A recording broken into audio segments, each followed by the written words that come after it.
अस्सलामुअलैकुम dear viewers, ये हमारे वोकेबलरी कोर्स के लेक्चर नंबर 47 का तीसरा पार्ट है, जिसमें हम ये जानने की कोशिश करेंगे कि किस तरह सिर्फ लेटर एस या लेटर्स ई एस के इजाफे से हम एक वर्ड की सिंगुलर फॉर्म को उसकी प्लूरल फॉर्म में तब्दील कर सकते हैं। ये याद रहे कि इस वीडियो में ऐसे वर्ड शामिल हैं जो कि दोनों यानी एस या एस में से किसी एक को भी लगाने से अपनी सिंगुलर फॉर्म से प्लूरल फॉर्म में तब्दील हो जाते हैं। तो चलें स्टार्ट करते हैं। हमारे पास पहला वर्ड है मॉस्कीटो। तो मॉस्कीटो जो है ये सिंगुलर फॉर्म में है। तो आप स्क्रीन के ऊपर देख सकते हैं कि इसको दो तरीके से हम प्लूरल फॉर्म में तब्दील कर सकते हैं। इसके साथ एस लगा देंगे तब भी ठीक है, ई एस लगा देंगे तो तब भी ठीक है। आगे आने वाली तमाम स्लाइड्स में ऐसा ही होगा। तो मॉस्कीटो का मतलब होता है मच्छर और मॉस्कीटोज इसका मतलब होता है एक से ज़्यादा मच्छर।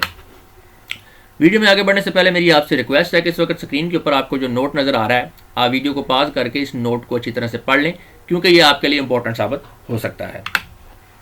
तो अगला वर्ड है हमारा बफलो, भैंस। इसको भी हम एस या एस में किसी एस या एस में से किसी एक को लगाने से हम इसकी प्लूरल फॉर्म में तब्दील कर सकते हैं। Buffaloes, buffaloes, भैंसें।